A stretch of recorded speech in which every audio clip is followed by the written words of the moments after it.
Setelah mendengar apa yang dikatakan si Gadfly, hati Bai Yi menjadi tegang. Dia tidak mengerti bagaimana si periganggu ini tahu bahwa ada orang di api penyucian. Mungkinkah Chen Ping menyebabkan keributan di Purgatory Field, membuat penguasa kota khawatir, jadi dia membawa orang ke sini. Bai Yi tidak jauh dari situ, gemetar ketakutan. Jika pengganggu ini benar-benar datang untuk menangkap Chen Ping, dengan kekuatan mereka tidak akan mampu melawan sama sekali. Tuan kota, orang yang mengikuti ujian belum keluar, kata anggota staf yang lebih tua. Oh, si Gadfly mengangguk, lalu membawa orang-orangnya ke samping untuk beristirahat. Dia menunggu Chen Ping muncul, namun Bai Yi malah panik dan diam-diam datang ke pintu masuk, berharap Chen Ping segera keluar, lalu membawanya pergi diam-diam agar tidak ketahuan oleh pengganggu itu. Tepat saat Bai Yi menunggu dengan cemas, Chen Ping dan si abadi gila muncul. Dua orang keluar dari api penyucian dan terbang langsung ke pintu masuk. Melihat tangga yang mengarah ke langit, Chen Ping mungkin akan pingsan jika dia harus berjalan turun untuk keluar. Menantu laki-lakiku tersayang. Melihat Chen Ping muncul, Bai Yi bergegas menemuinya. Ayah mertua, mengapa kamu tidak pergi dan masih menungguku di sini? Chen Ping agak terkejut ketika melihat ini. Aku khawatir sesuatu akan terjadi padamu, jadi aku khawatir dan menunggumu. Setelah berkata demikian, Bai Yi memandang Feng Xian di sampingnya dan bertanya, siapakah sahabat Tao ini? Ini adik laki-lakiku, Feng Xian. Chen Ping berkata dengan santal. Gila abadi. Bai Yi terkejut dan menatapnya dengan tak percaya. Mungkinkah kamu adalah dewa gila yang memasuki api penyucian ratusan tahun yang lalu dan tidak pernah keluar? Feng Xian mengangguk dan berkata, Paman, jangan panggil aku senior. Chen Ping adalah kakak laki-lakiku. Karena kamu adalah ayah mertuanya, aku harus memanggilmu Paman. Tidak, senior Feng Xian adalah ayah mertua, karena dia ingin meneleponku, biarkan saja dia meneleponku. Jangan menolak. Chen Ping menyela Bai Yi tanpa menunggu dia selesai. Mengingat temperamen dewa gila ini, jika Bai Yi menolak, dia mungkin harus bersujud di sini lagi.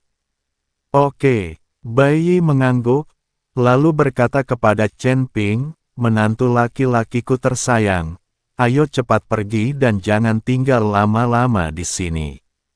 Ayah mertua, apakah terjadi sesuatu? Chen Ping sangat terkejut. Mengapa mereka berteriak padaku agar segera pergi padahal aku baru saja keluar? Jangan tanya lagi, pergilah dulu bersamaku. Setelah Bai Yi selesai berbicara, dia hendak membawa Chen Ping pergi dari satu sisi, dan tidak keluar melalui pintu utama di depan.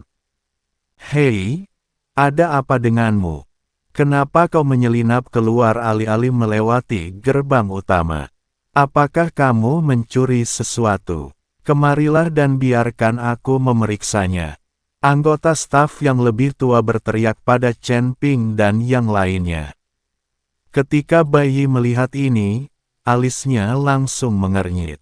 Dia sekarang dalam masalah dan tidak bisa melarikan diri secara diam-diam.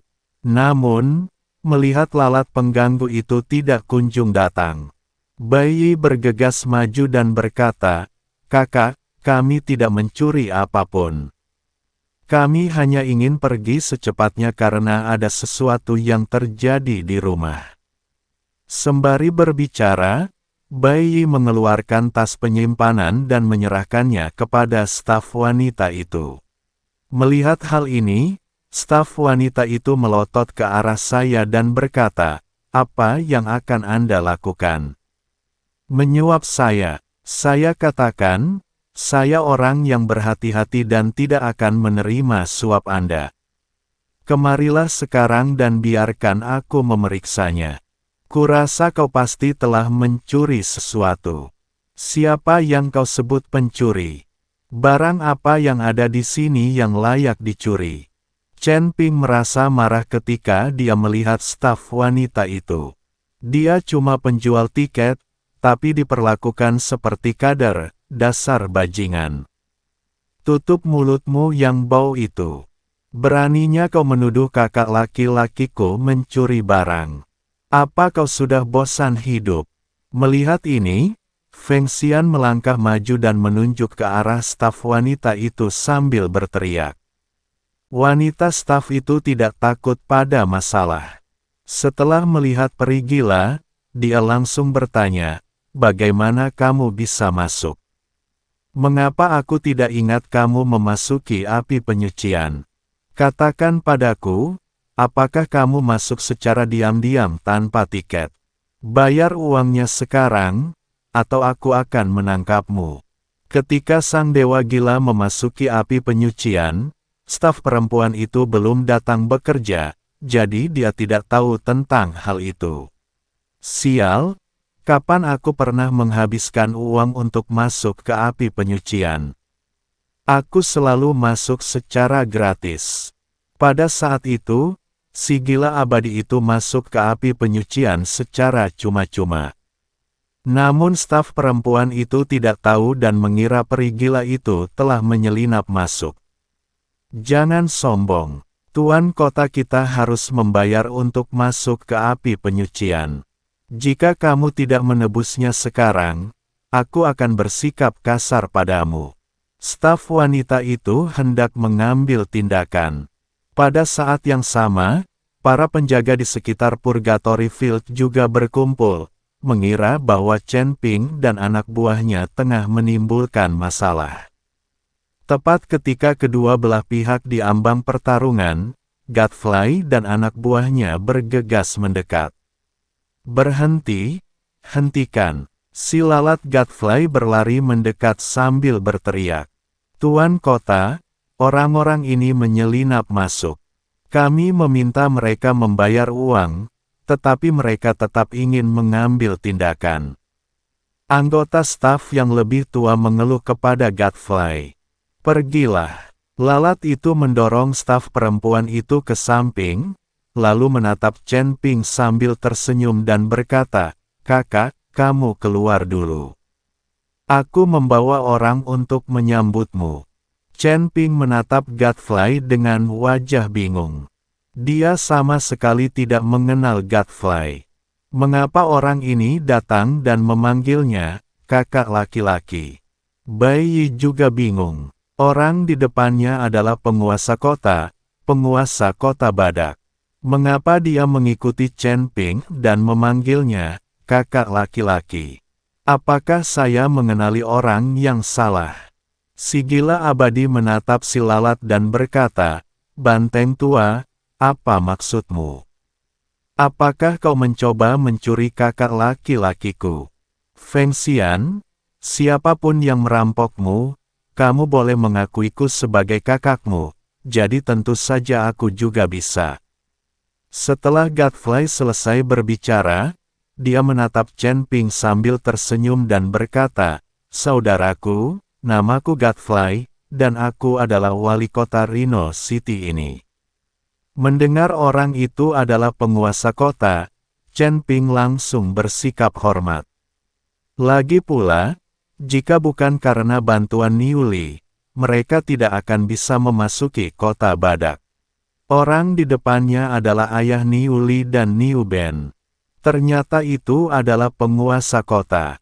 "Maafkan saya." Chen Ping menyapanya dengan tergesa-gesa. "Kakak, panggil saja aku Xiao Niu." Lalat Godfrey berkata dengan rendah hati, "Aku telah menyiapkan jamuan makan di rumah tuan kota. Saudaraku, kamu telah bekerja keras dalam ujian di lapangan api penyucian. Aku harap kamu akan membantuku dan beristirahat dengan baik. Apakah ini pantas?" Chen Ping menatap Bai Yi dengan bingung. Lagi pula, Bai Yi familiar dengan tempat ini dan tahu watak penguasa kota, sedangkan Chen Ping tidak tahu banyak tentang Godfly. Karena tuan kota telah mengundang kita dengan hangat, ayo kita pergi. Kata Bai Yi, mampu menjalin hubungan baik dengan penguasa kota adalah kesempatan sekali seumur hidup, bagaimana mungkin aku melewatkannya? Baiklah, tunjukkan jalannya. Chen Ping mengangguk. Si lalat Godfly segera membawa Chen Ping dan yang lainnya kembali ke rumah tuan kota. Karena mereka duduk di susunan teleportasi, mereka dapat kembali dalam sekejap, yang membuat Chen Ping sangat emosional. Ketika dia dan Bai Yi datang ke sini, mereka terbang untuk waktu yang lama dan bekerja keras untuk sampai ke sana. Tetapi saya tidak menyangka ada susunan teleportasi yang dapat membawa saya ke sana dalam sekejap mata.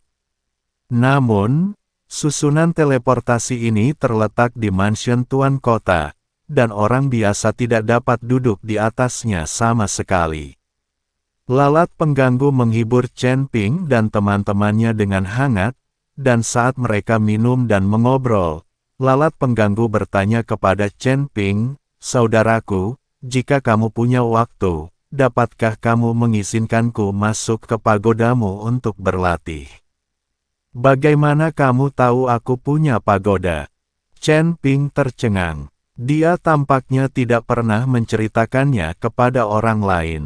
Hanya Bai Yi yang tahu tentang menara penekan iblis dan makhluk abadi gila ini, tetapi dia tidak pernah menceritakannya kepada si lalat. Sejujurnya, setelah kakak laki-laki saya memasuki api penyucian, saya dapat mengamatinya melalui cermin perunggu. Kata si lalat Godfly dengan jujur. Ketika Chen Ping mendengar ini, dia terkejut. Untungnya, dia tidak mengungkap terlalu banyak hal di Purgatory Field, dan hanya mengungkap menara penekan iblis. Dia tidak mengeluarkan benda-benda seperti busur Raja Dewa, lonceng berpola naga, cambuk ajaib, dan lain-lain. Ada pula kilin api dan binatang pemakan langit. Jika mereka terekspos, itu akan menjadi bencana. Kamu bisa memasuki menara untuk berlatih, tetapi tidak ada sumber daya di menara tersebut. Jadi, jika kamu ingin berlatih di menara tersebut, kamu harus membawa sumber daya yang cukup. Kata Chen Ping, meskipun 1 tahun di luar menara setara dengan 100 tahun di dalam menara, Anda tetap perlu membawa sumber daya selama 100 tahun, jika tidak, akan sia-sia jika tetap berada di menara selama 100 tahun. Jangan khawatir soal sumber daya, kakak. Kamu bisa menggunakan sumber daya milik Rhino City-ku sesuka hati. Aku juga akan membawa cukup sumber daya. Sebagai penguasa kota, Godfly tentu memiliki sumber daya yang tak tertandingi oleh orang lain. Selama kamu punya sumber daya, aku tidak peduli.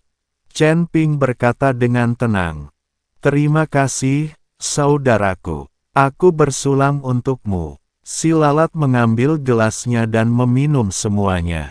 Melihat hal ini, Bai Yi berkata kepada Godfly, "Tuan kota, saya punya permintaan, apakah itu mungkin?"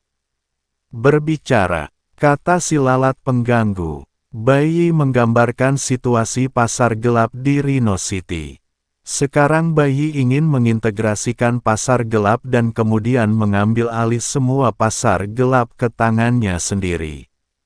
Setelah mendengar ini, si lalat Godfly mengangguk dan setuju. Tidak masalah, aku akan mengirimimu pasukan prajurit.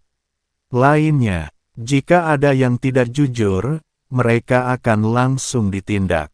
Jika saatnya tiba, aku akan melegalkan pasar gelap, dan kamu tidak perlu bersikap licik lagi. Terima kasih, wali kota. Mendengar ini, Bai Yi buru-buru berdiri dan bersulang untuk Godfly.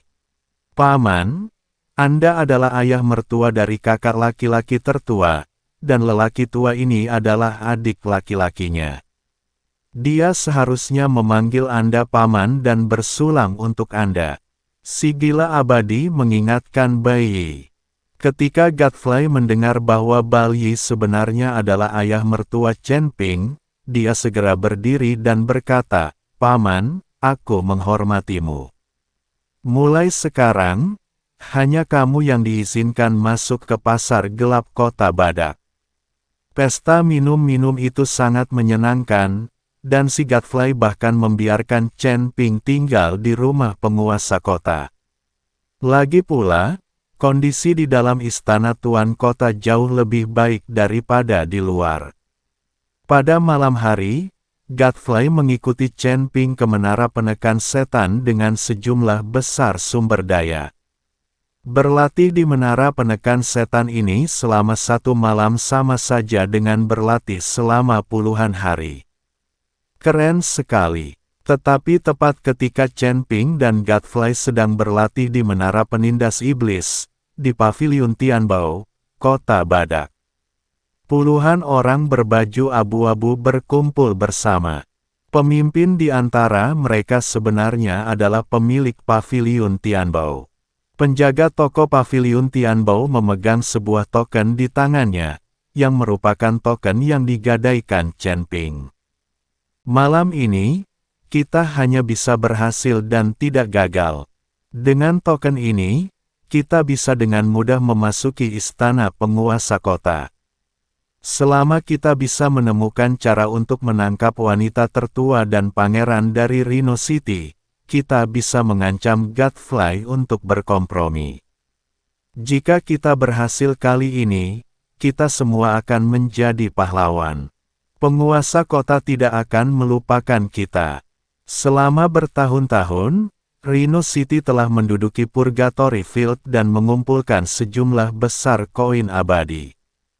Selain itu, Rhino City memiliki lebih banyak sumber daya daripada kita. Flying Tiger City kita berada di ambang kehancuran. Keberhasilan atau kegagalan bergantung pada satu langkah ini. Penjaga toko paviliun Tianbao mengerahkan semua orang. Ternyata pemilik toko paviliun Tianbao sebenarnya adalah kepala mata-mata di kota Velhu. Orang ini telah mengintal di Rhino City selama bertahun-tahun dan telah mencapai posisi ini. Tak seorang pun akan mencurigainya sebagai mata-mata dari kota Velhu. Ini juga alasan mengapa dia bersedia menggunakan 10.000 koin peri untuk ditukar dengan token di tangan Chen Ping. Dan kemudian menyegel token tersebut sehingga Niu Li tidak akan menyadarinya. Bunuh, bunuh, bunuh. Puluhan mata-mata kota Flying Tiger, masing-masing dengan niat membunuh di mata mereka. Selama bertahun-tahun, Rhino City dan Flying Tiger City terus-menerus berkonflik memperebutkan sumber daya. Bukan hanya konflik antar 3 suku saja, tetapi juga konflik antar suku yang sama. Dari zaman dahulu sampai sekarang, semuanya adalah konflik yang didorong oleh kepentingan. Bahkan jika Anda mencapai surga dan menjadi abadi, Anda tidak dapat mengubah status quo ini.